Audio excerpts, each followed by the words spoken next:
Humbja peshes, që pacienti nuk e din prej nga është e humb peshen, njihet mirë, por vazhdimisht përkundër që ushqehet ashtu si është ushqyer edhe më herët, ai vazhdimisht humb peshë.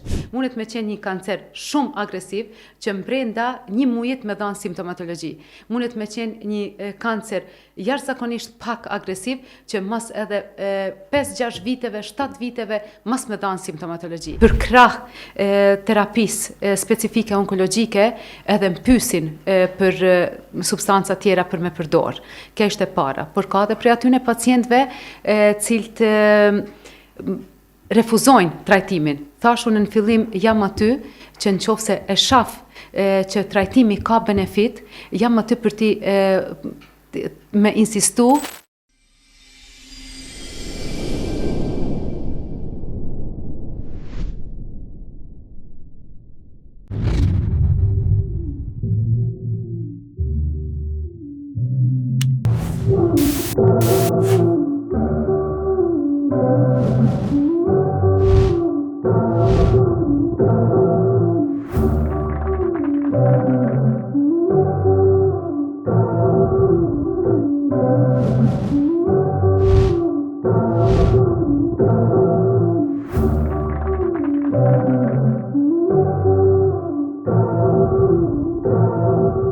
Fjala kancer për shumë prej nesh mund t'i nglloj e frikshme edhe gjithmonë vdekjeprurse. Mirë po ka dashur Zoti që sot shkenca me avancu, me ecë përpara dhe gjithmonë me pas shpresa që është e tejkalueshme deri në shërim të plot. Është shumë kënaqësi sot me mu me qenë onkologja Vildane Goga. Doktoresh, mirë se erdhe. Faleminderit për ftesën, kënaqësia është komplet e imja. Jam të uni shumë rahat me ju prej momentit që erdha edhe besaj që këtë pozitivizm që më keni prit edhe kena me interpretu gjatë bisedës tonë. Për ndryshë unë mendoj që pozitiviteti është për anës juj, për shkak se në çdo media që unë ju kom përcjell ju e keni pas energjinë e njëjtë duke e di që ju një edhe për nga afër kështu, mirë po gjithmonë jeni me këtë energji edhe më bën shumë përshtypje për faktin e punës ndjeshme që ju e bëni. Unë gjithmonë i tham vetes nëse edhe këtë se kisha pas nuk di çka kisha ofru. Kështu që munohem mas pari për mirëqenjen teme, për me qenë pozitive edhe energjike, me mujt me realizu aktivitetet ditore cilat i kam, mandej edhe këtë energji me interpretu të tjerë, sepse secili ka nevojë për diçka të mirë në jetë, jo për negativizma, sepse vërtet çdo ditë ballafaqohemi me qoftë me persona, qoftë me veprime cilat nuk na pëlqejnë, qoftë me lloj-lloj situatash cilat nuk janë favorin ton. Kështu që unë mundohem secilën jo situatë që e favorshme për ne, mi qitë në situatë favorshme. Po, kur po flet doktoresh, po ma zgjove kurreshtjen me ditë diçka në momentin që kur bisedon me pacientat e tu, të cilët jo gjithmonë janë në stadet e hershme të smundjes, që she përmenda, që na kemi gjithmonë atë, domethënë atë ndjesinë e keqe kur e dëgjojmë si emër kancer. Edhe kur e din që dush me transmetu një informacion tillë, qysh është kjo energjia jote e mirë se nuk po muj me të paramendu ndryshe? E vërtet është kam blokim për brenda kur janë rastet për herë të parë të ballafaqimit me mu, por prap tentaj spaku momentin e parë mu ju bat letë. Megjithse tham brenda meje qarkullojnë mendime të ndryshme, me keqardhje, me vramje të ndërgjegjes, që adin prej komunikimit cilin unë duhem me interpretu, po këtë momentin e parë tentaj maja zbut që në qoftë se ka probleme për trajtim tutje, me mujtë unë me ja lehtësu momentin që me pranu qoftë trajtimin, qoftë ardhjen e vazhdueshme tek mjeku. Dhe me thanë, duhet me lujt rolin midis asaj seriozitetit të punës cilën unë e kryj, faktikisht se puna me pacient onkologjik është jashtëzakonisht punë e vështirë, por edhe asaj pjesës interpretimit shpresës, interpretimit pozitivitetit që secila gjë ka atë vendin e vet, kohën e vet të ardhjes, edhe ka edhe momentin e zgjidhjes. Kështu që ka një herë ju tham, prej momentit që ju keni vendos për me ardhë, ju veç keni fillu këtë betejen, edhe besaj që bashkarisht edhe ja dalim edhe luftën për me fitu bashk. Do të thotë hapi i parë është hap vendimtar, si për pacientin që vjen te une, si për mu si i qasem pacientit. Por tham definitivisht që tentaj me shumë kështu empati mu ju qas pacientit, nuk e marr pacientin vetëm si smundje ose si një diagnoz me cilin ka ardhur, ai ka backgroundin e vet, ka ndjenjat e veta, ka familjen e vet, ka dinjitetin e vet, frikën, anktin, ka komplet jetën cilën e rrethan. Kështu që secilën gjatë duhesh maja baras peshu edhe maja vlerësu, edhe besa mi respektu, sepse nga njëherë pacientët onkologjik nihen edhe të pa vlerësuar, sepse mendojnë që momentin se jam diagnostiku me këtë smundje, ma jam i pa vlerë, ma s'ka me pas dikush respekt ndaj meje, sepse veç nuk jam në atë periudhen ma frutdanse të jetës teme. Kështu që ti duhesh shumë me pas kujdes si i qasesh. Edhe një herën du mu kthy te aja konkretja, momentin e parë tentaj me qenë shumë, si me thanë, shpresdanse edhe e but në informacion, derisa kuptaj edhe pak psikologjinë e pacientit ose familjarëve të pacientit, a janë gjendje ata informacionin cilën unë kam me interpretu, mi pranu në formën ma të miren, mas mu ju shkaktu hala ma stres se sa që kajnë pas deri në momentin e takimit me mu. Shumë shprezënse dhe kjo pjesa me ditë që brenda institucionit shtetit kemi persona doktor, mjek të tillë, të cilët merren me pacientët, apo me ne kush do qoftë sepse jetës nuk i dihet, as kush prej nesh nuk është i sigurt, por do thot është shumë mbështetje edhe na jep besoj është forcë për secilin që na shikon, që e din që ka ku mbështetet edhe ka ku merr forcë, në këtë rast prej mjekut konkretisht. Përderisa e konsideran edhe veten që një ditë mundesh me qenë në një gjendje të tillë, edhe si kishte dash tjera kush ndaj teje mu qas, menaj që se cili prej nesh edhe ka me fitu atë shtytjen, mu ju qasna drejt atit pacientit cili në atë moment ka nevoj për ne, na nuk jena të nevojshëm për te. Po. Kja është mendoj që situata. është prap kemi më u rikthy te ky raporti pacient dhe juve si onkologe, mirë po kisha dosht me ditë çka e shkakton konkretisht kancerin? Është pyetja e cila mbahet shumë shpesh dhe vërtet është përgjigje shumë e gjanë, po du mi nda faktorët themelor të cilët kishin qenë ata shkaktarët e kancerit, janë shkaktarët gjenetik edhe shkaktarët e ambientit.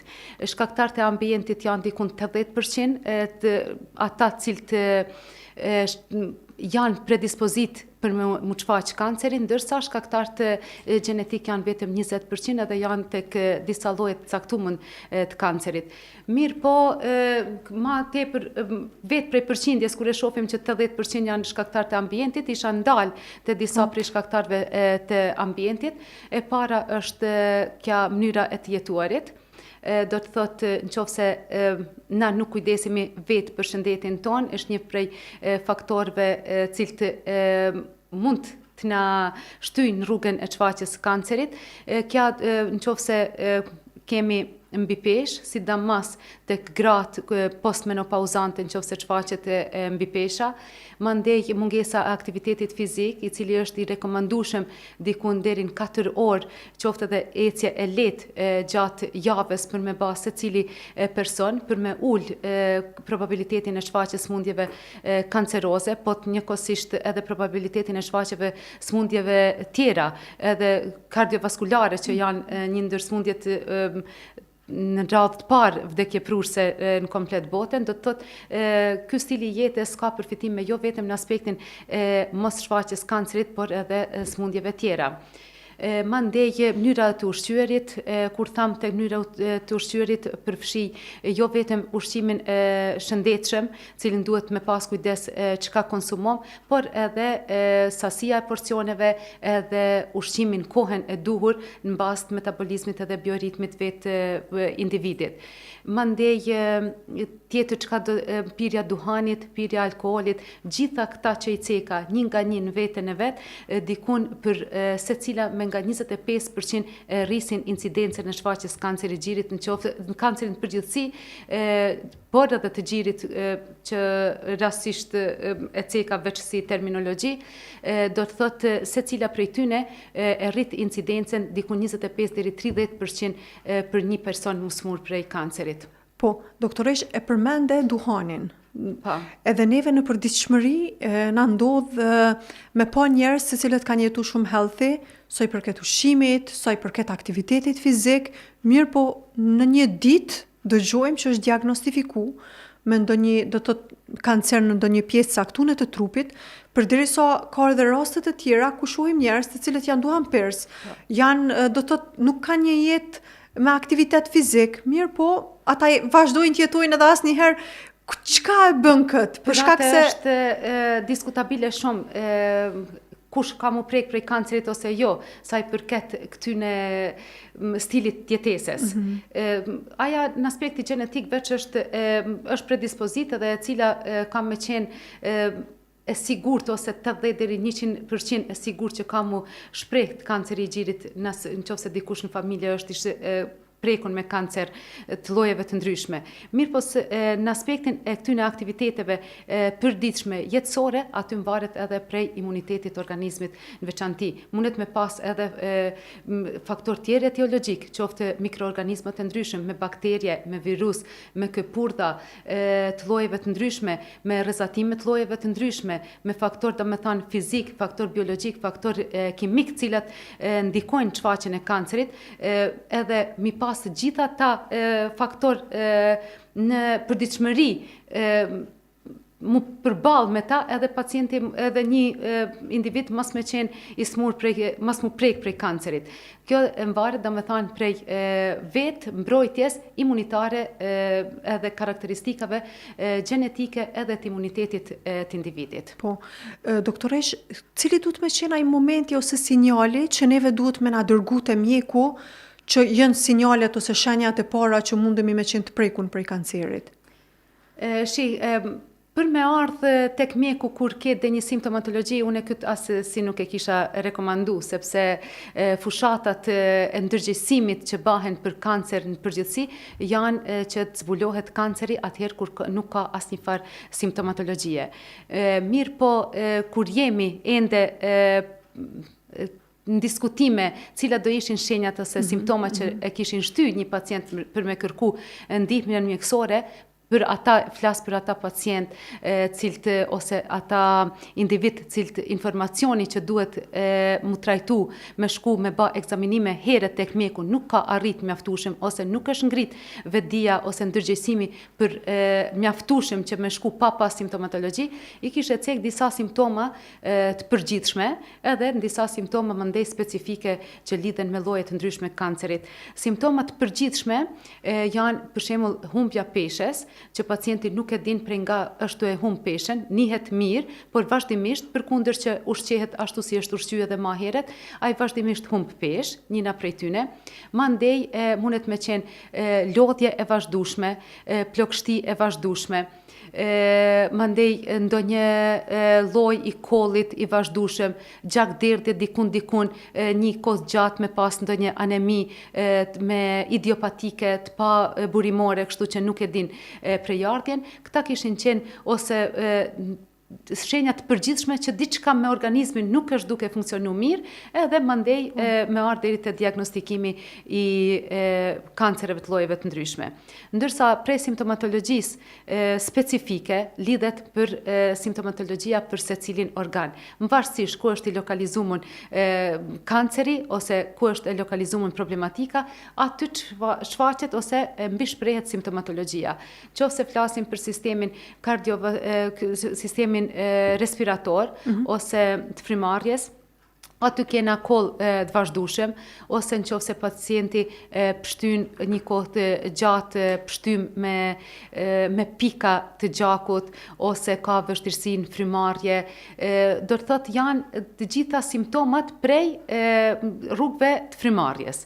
Nëse janë në pyetje rrugët e sipërme të frymarrjes, ka problematik me zanjen, ka problematik me ndonjë nyje limfatike të rritur në qafë, ka problematik me frymarrje prej hundes, do të thotë ka ndonjë bllokim dikun mrapa në nazofaring ose kudo qoftë në pjesën e nazofaringut ose pjesë tjera të kafkës, ndërsa ta cekja dhe simptomatologji tjera tek organet tjera, për shembull ta marrë të trakti urogenital, mundet me pas djegje gjatë urinimit, gjakderdhje gjatë urinimit, shpesh shim të urinimit sidomos gjatë natës ose ndjenjen e jo zbrazjes plot fshikses urinare, te sistemi ginekologjik ka gjakderdhja është në pyetje, fryrja e barkut, dhimbje. Gjakderdhja po mendon jashtë kohës së ciklit.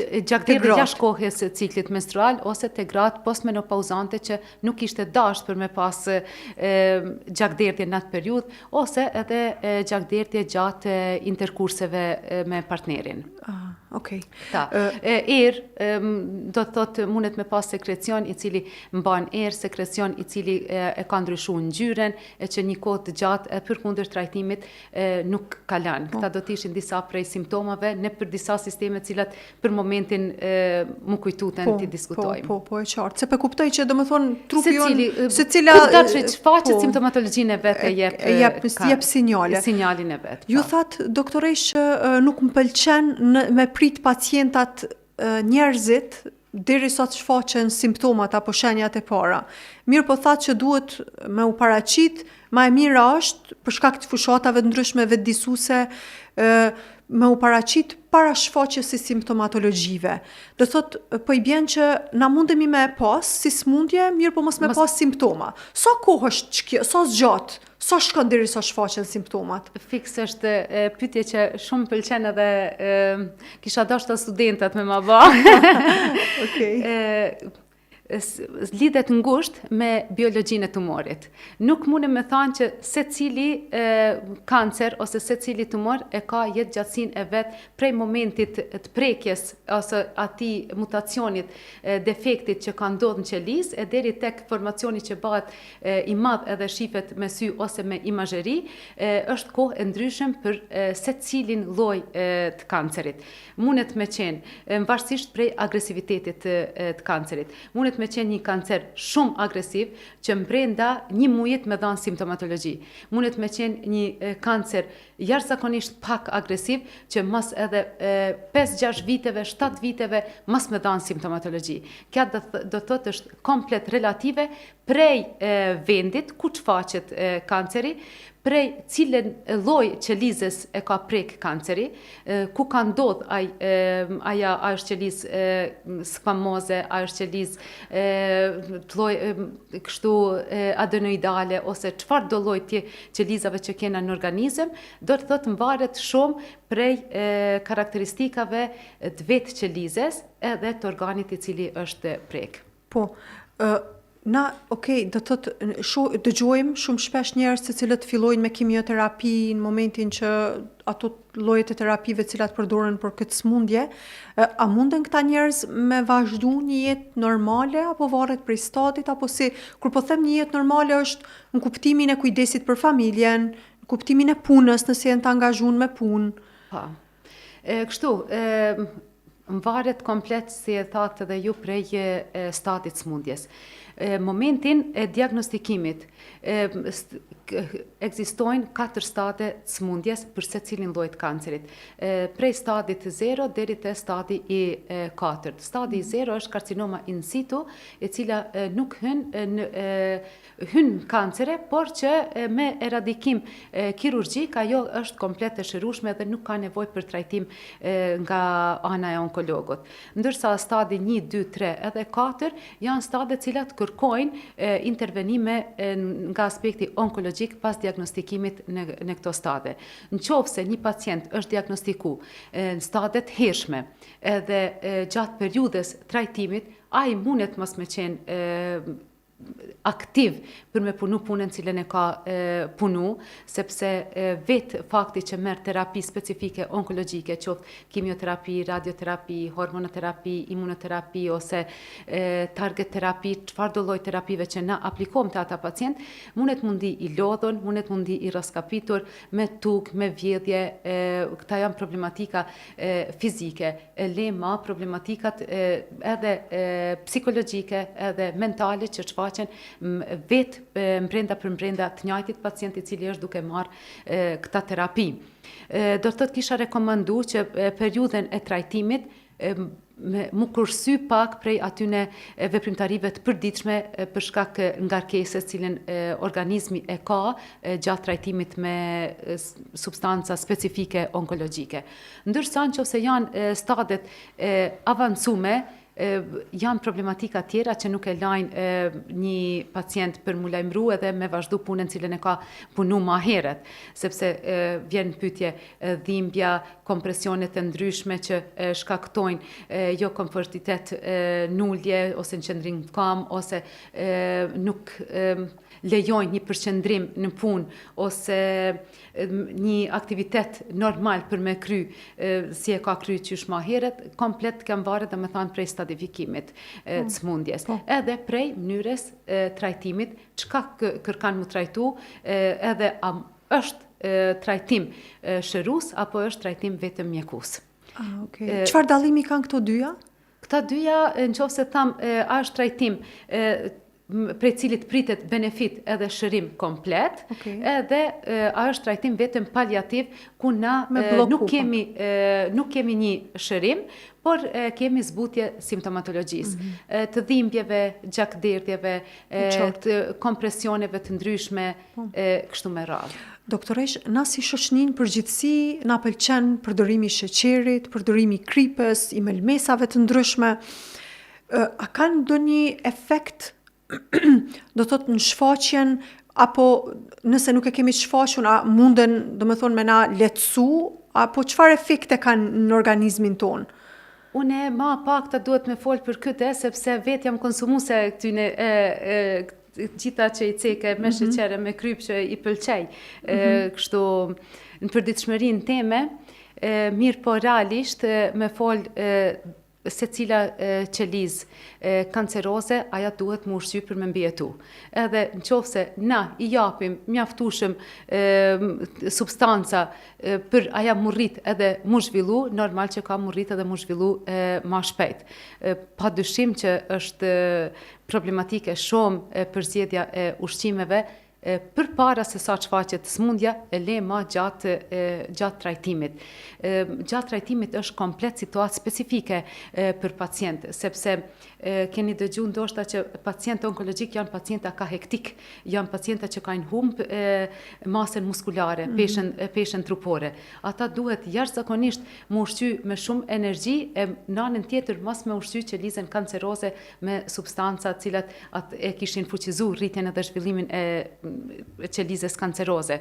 Kështu që janë mjaft diskutime edhe para shfaqjes kancerit se çka duhet konsumohet, edhe pa tjetër që sasia e sheqerit, krypes, yndyrnave, brumnave rekomandohet tek secili shëndosh, njëkohësisht edhe të secili pacient, mirë po janë edhe ushqimet e veçanta cilat na i rekomandojmë për pacient gjatë trajtimit, sepse disa barna nuk korespondojnë me disa ushqime cilat ose interferojnë me disa ushqime cilat na ai konsuman ose barin cilin na e japim. Ka kujdes të veçantë pacientat onkologjik për vetë faktin që thashë edhe janë të predisponuar për me humb peshen. Ndërsa për trajtim, nena duhet me mbajt peshen mirë trupore për me mujt pacienti me realizu trajtimin edhe me përballu trajtimin specifik onkologjik. Doktoresh, kom dëgju raste, besoj keni pas rastin me siguri edhe ju, që njerëz të cilët diagnostifikohen, mirë po e refuzojnë trajtimin përmes spitalit, një farë forme, edhe dëshirojnë, domethënë, me heqë dorë prej trajtimit, edhe me provu qoftë me ushqime, qoftë me metoda bio, çka kishit thënë për këtë pikë?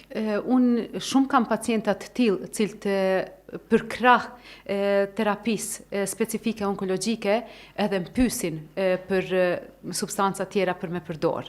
Kjo është e para, por ka edhe prej atyne pacientëve cilët refuzojnë trajtimin. Thash unë në fillim jam aty që nëse e shaf që trajtimi ka benefit, jam aty për ti me insistu edhe mi bind që ja vlen trajtimi specifik onkologjik e jo mi lan vetëm në barna bimor për cilët vërtet shkencar nuk ka njohuri a vepran apo nuk vepran, a e ka ndryshu jetëgjatësinë e smundjes apo nuk e ka ndryshu jetëgjatësinë pas smundje. Do të thotë, i kam të dy grupet e pacientëve, por aja që ka kisha thënë unë për edhe që i rekomandaj çdo herë pacientët e mi, tham krahas tyne terapive që na i dham, munden me përdorë edhe substanca tjera që janë bimore, që shkencëtarisht nuk janë vërtetume që kanë një impakt në shëndetin e personit ose në përmirësimin e gjendjes të personit, por që edhe dam nuk bajnë, atëherë i tham lirisht le t'i përdorin se nga një herë edhe kja psikologjikisht shkarkohen nëse kanë dëgjuse dikush ka përdorë dhe i ka bë mirë, ta përdorja dhe une besaj që më bën mirë. Dhe me thanë, e lejajnë hapësiren përderisa nuk shkelet via e hulumtimeve shkencore edhe via e trajtimit të rregullt edhe efikas mjekësor. Shumë e qartë, doktoresh, po vazhdojmë me një blok marketingu edhe kthehem për pak.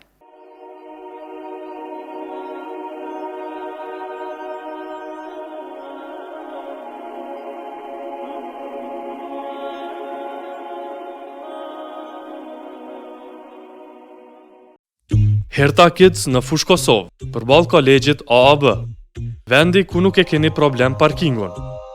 Sektori me veshje për të posa lindur dhe fëmijë për 2 gjinit. Aksesor për kuzhinë dhe aksesor dekorativ. Në Herta Kids gjeni edhe veshje për të rritur për të 2 gjinit.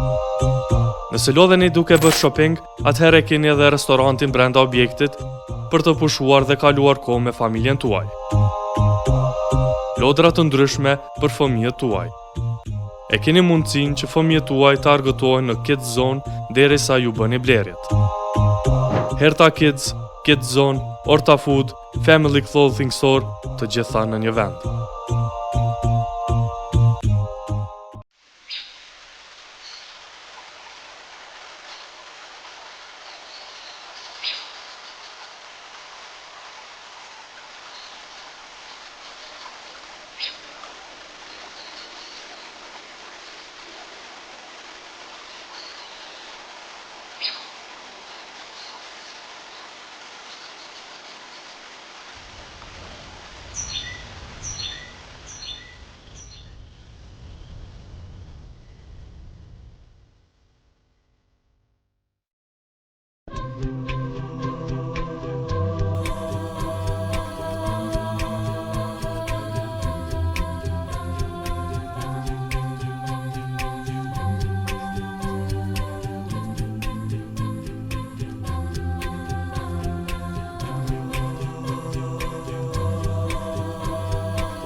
Doktoresh, më boni shumë përshtypje prezantimi i ndjesive të tua si mjeke pacientëve onkologjik.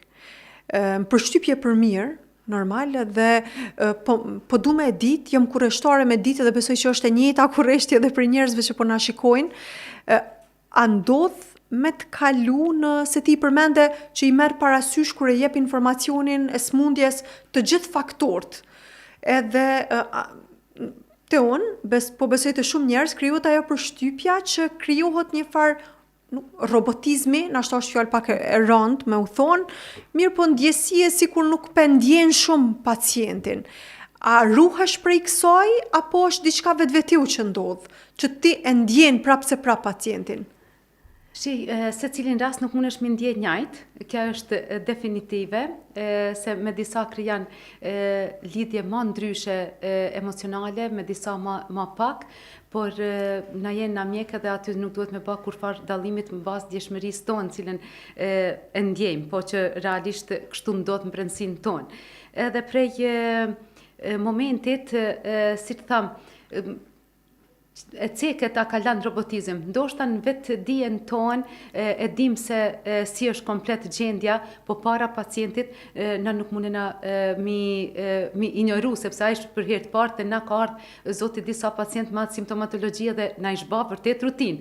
Po unë nuk mund me ja thanë që ti je i 100 që më ke ardhur kështu edhe e di se çka ke. Po mundohem si prej fillimit, se vërtet për te është fillimi, edhe mundohem edhe une prej fillimit ma ja dëgju se cilën ankesë cilën e ka, sepse ka nevoj për mu shprej, për mu është e tepërt, për atë është e pakt, kështu që mundohem me ardhë nivelin edhe mi dëgju, me pas kohë, me pas vullnet, edhe me pas dëshirë mi dëgju. Se ankesat dikujt pa njohur, besaj as kërkush nuk ka qef për me ja thanë. E kuptaj edhe atë anën psikologjike të pacientit. Për dëshirë s'm kishte ardhur me më taku kur, edhe për dëshirë as në spital s'kishte ardhur kur, kështu që mundohem mi afru edhe me kriju një farë besimit, se nëse edhe nuk e krijan besimin edhe raportin mirë besimit midis mjekut edhe pacientit, as trajtimi nuk shkan si duhet, ose vjen pa plus kur është trajtimi onkologjik në pyetje që është i rëndë, pacienti vjen pa vullnet, pacienti nuk flen krejt natën, një natë para që e din që nesër ka marrë me të taku, por kur ja thu një fjalë të mirë ose një buzëqeshje, thonë si ma tepër na shërajt nga një herën kja fjala e mirë edhe pritja e mirë, se sa vetë trajtimi që kanë marrë në klinikë.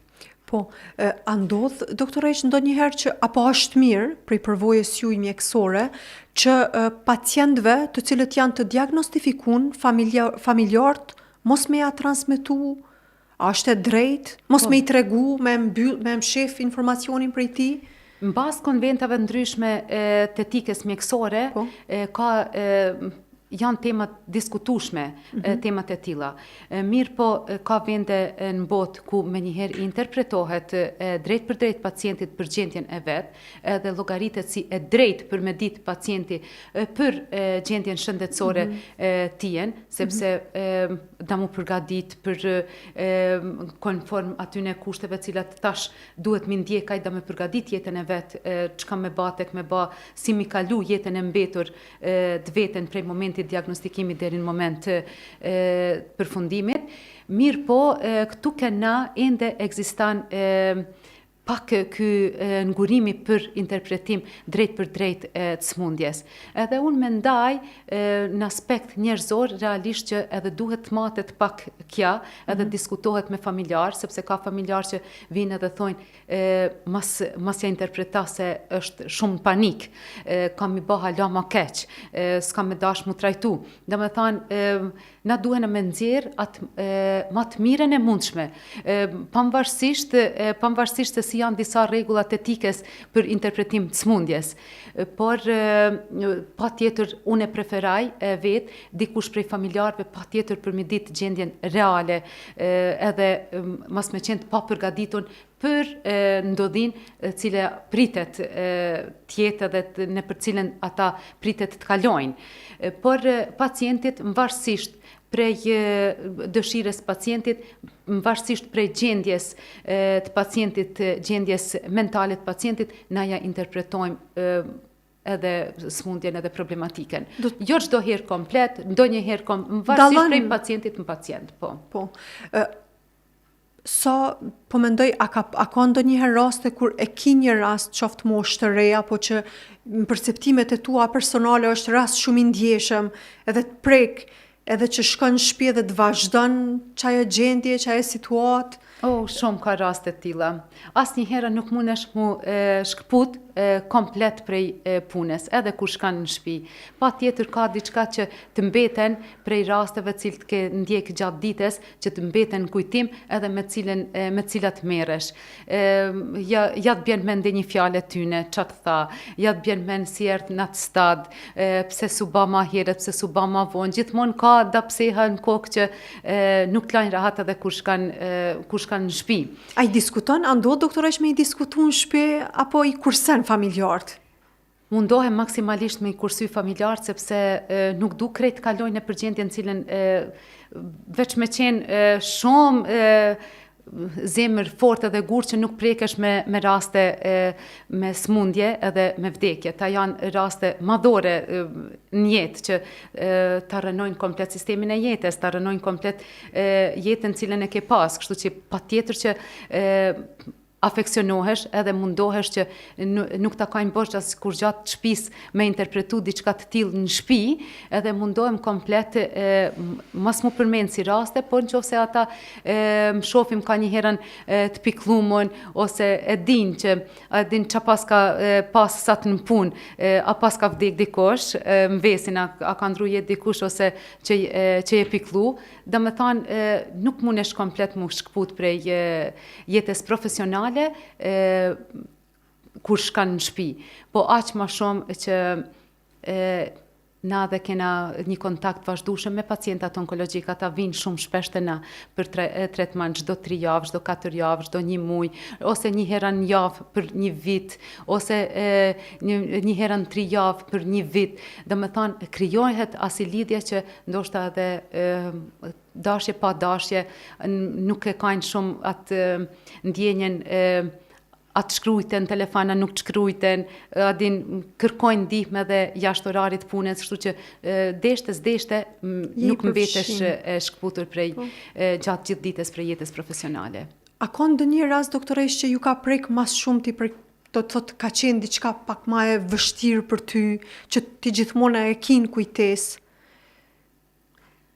Po, në kujtesë kryesisht i kam rastet kur janë pacient shumë të ri, edhe që përfundojnë me fatalitet.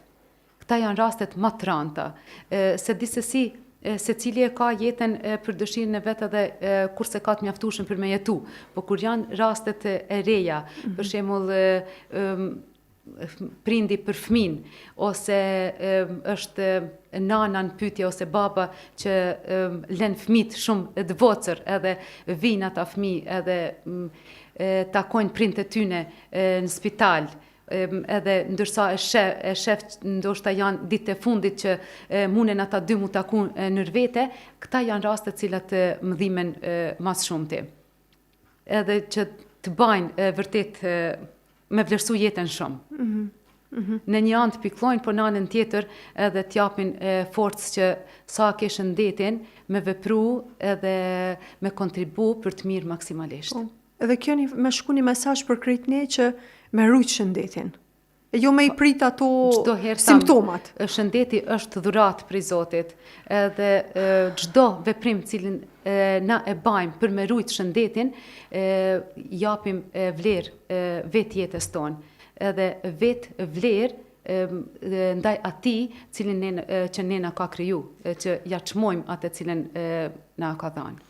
Doktoresh, a bëni kontrolla për veti, se na zakonisht, do me thonë, kur e kemi një profesion caktun, gjithmona i personi në raport me profesionin është ma mbrapa. Kështu është edhe te na. Është edhe te ju. Po edhe me mjek ndodh kjo. Kur bëhet diçka e madhe, derisa na mirë edhe na adin hajt edhe pak le ta shtym edhe pak le ta shtym, mas të ketë ngecje në aspekt punës, mas të ketë ngecje në aspekt mas të mungaj pacientëve, edhe na i shtym simptomatologjitë e jona maksimalisht. Nuk jena shumë kështu tregullt as na në për vizita, po prap se prap kur je në një ballafaqim përditshëm me situata të tilla, pak vetdijen edhe vëmendjen e ke ma të përqendruar që po valla duhet diçka për me basë se s'jam të unim mirë, edhe ekzistojnë disa kësi projekte edhe programe për që na bajnë vetë si staf ose për mu egzaminu qoftë për stafin për ekstra. stafin, pa.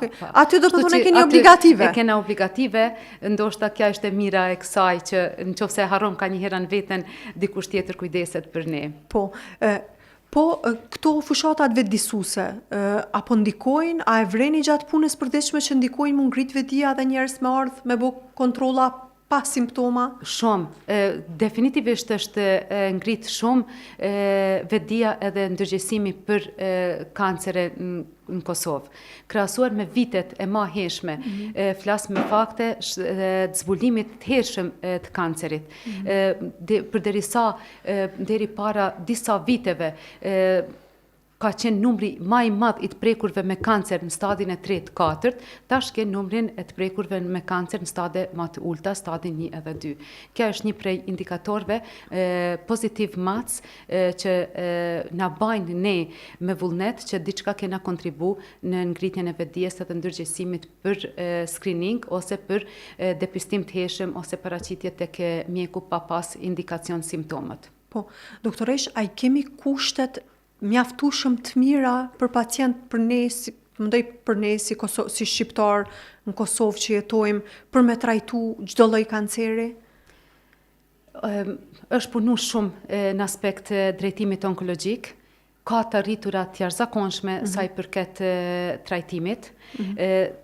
Përderisa ma heret nuk kena pas terapi, target terapi ose terapi të personalizuar ose imunoterapi, tash ekzistojnë një numër i konsiderueshme i preparateve të tilla specifike të personalizuar për pacient në klinikën e onkologjisë.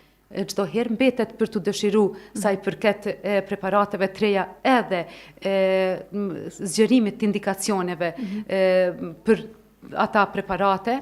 Mirë po, në krahasim me vitet e kalumën është shumë ma mirë, po edhe në aspektin e trajtimit me radioterapi, ka shumë ma tepër tash mundësi trajtimit ma specifik, ma të përshtatshëm edhe ma të përpikt për pacient se sa që ka qenë ma heret, duke targetu, dhe me thanë, aty ku është tumori ose vetë tumorin ose vetë kancerin, duke ba organet tjera për rreth, duke i prevenu prej dëmtimeve.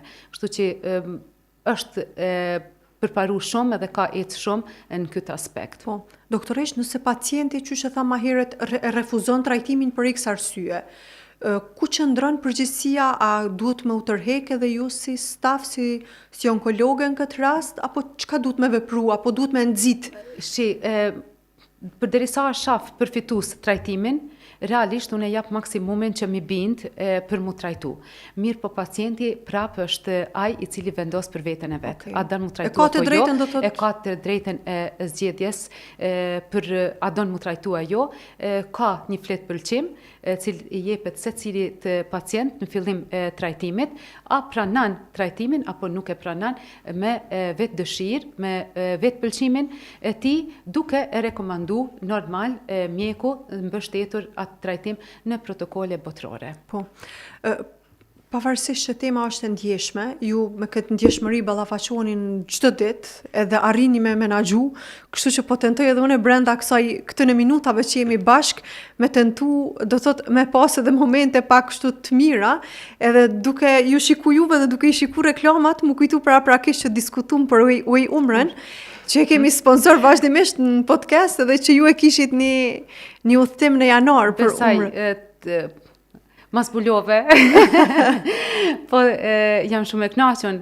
Inshallah qëllimin e kam, besaj që edhe realizimi ka me më mundësu prej anës e Zotit, inshallah. Inshallah. Qysh, a është një, po mendoj mu, detoksiku një farforme prej ngarkesave të përditshme, një udhëtim i tillë në umre? Kalaj në aspekt ma tepër kështu privat, për mu po. Okay. Është çdo herë aja lidhja me krijuesin është detoksikim, është qetësi, paqe, është aja që motivon me qenë kja që jam dhe me vazhdu me kontribu për të mirë. E çfarë që zbulova sekretin? E pozitivitetit. Besaj që edhe se cili person mendaj që e ka atë pjesën hynore brenda vetes, që i duhet me punu edhe mi shpreh edhe mi forcu edhe mi avancu. Doktoresh, unë ju falenderoj shumë për kontributin, edhe për prezencën, për përgjigjen e ftesës, e shpresoj që kemi mju taku prap në podcast. Kënaqësia edhe një herë thamë është komplete imja, çdo herë jam në dispozicionin e juaj, aq më shumë kur kam pritje kaq të ngrohtë. Shumë faleminderit. Shumë faleminderit edhe për jush. Mirupafshim në episodin e radhës.